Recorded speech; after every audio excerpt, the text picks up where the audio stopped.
مثالی ساس کیسے بنے؟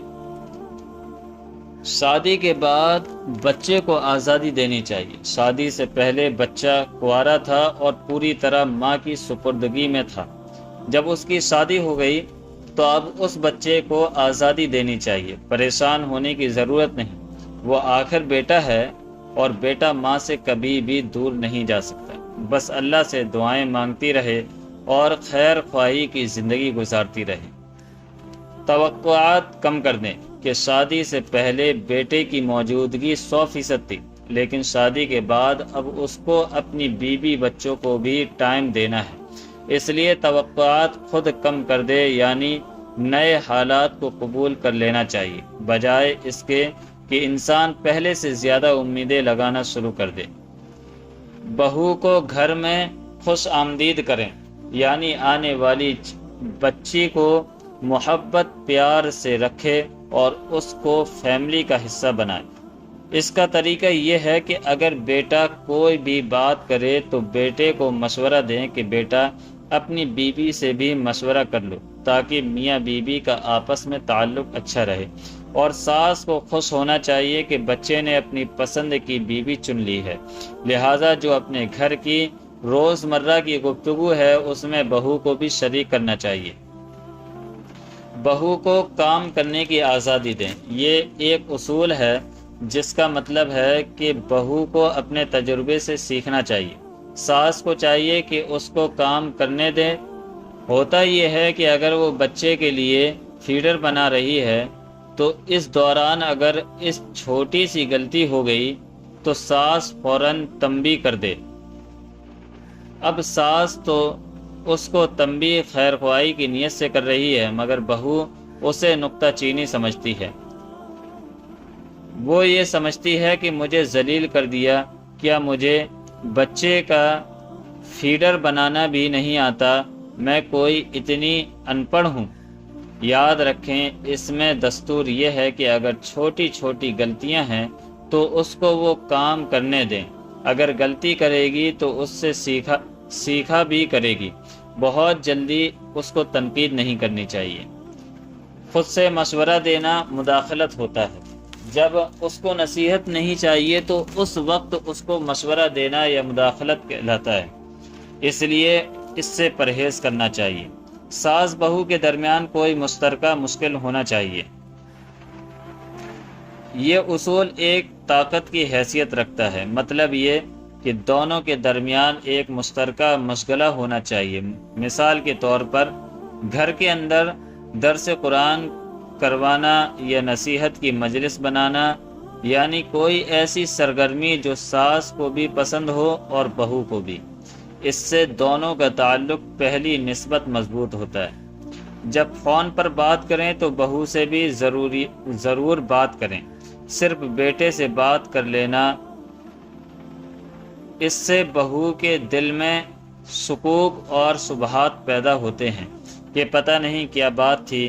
اس لیے جب بھی اپنے بیٹے سے بات کریں تو چند منٹ کے لیے اپنی بہو سے ضرور بات کریں، اور اس کا بہترین طریقہ یہ ہے کہ اپنے بیٹے کے سامنے اس کی بیوی کی تعریف کریں۔ جب بہو کی تعریف ان کے سامنے کی جائے گی تو بہو کے دل میں شکوک و شبہات ہوں گے، وہ ختم ہو جائیں گے اور وہ اپنے ساس کی شکر گزار بن جائے گی۔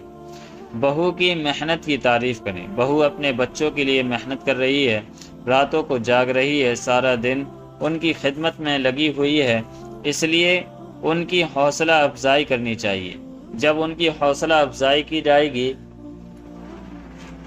تو جب ضرورت پڑے گی وہ خود آ کر اپنی ساس سے پوچھے گی کہ مجھے اس کام میں کیا کرنا چاہیے، وہ خود آ کر رہنمائی مانگے گی۔ بہو کو لاڈلی بیٹی کی طرح رکھیں۔ بہترین دستور یہی ہے کہ جو شریعت نے بتایا ہے کہ بہو کو بیٹی کی طرح بنا کر رکھنا چاہیے۔ اگر ساس اپنی بہو کو بیٹی بنا کر رکھے گی، اس کو تحفے دے گی، تعریف کرے گی، تو بچی پھر اپنی ماں کو بھول جائے گی اور اس ساس کو اپنی ماں ہی سمجھنا شروع کر دے گی۔ اگر میاں بیوی کے درمیان لڑائی جھگڑا ہو جائے تو ساس کو بہو کی سائیڈ لینی چاہیے۔ ساس کو چاہیے کہ اس صورت میں اپنے بیٹے کی دفاع کرنے کی بجائے اپنے بہو کی دفاع کرے۔ اگر بہو کے ساتھ کوئی جھگڑا ہو تو فوراً بیٹے کو شامل نہ کرے، یہ عقل مندی نہیں ہوتی۔ چاہیے کہ وہ اپنے مسائل کو خود حل کر لیا کریں۔ چنانچہ ساس بہو سے براہ راست بات کر کے خود ہی بات کو صاف کرے، اپنے بیٹے کو درمیان میں نہ لائے، اس سے مشکلات بڑھ جاتی ہیں۔ ساس اس بات کو سمجھے کہ اس کے بیٹے میں بھی خامیاں ہیں۔ ساس کو ہمیشہ یہ بھی سوچنا چاہیے کہ اگر بہو کے اندر بہت ساری کوتاہیاں ہیں تو میرا بیٹا بھی کوئی کامل نہیں ہے۔ انسان کوئی بھی کامل نہیں ہوتا، ہر کسی میں خامیاں اور کوتاہیاں ہوتی ہیں۔ ساس کو چاہیے کہ دل کو بڑا رکھے۔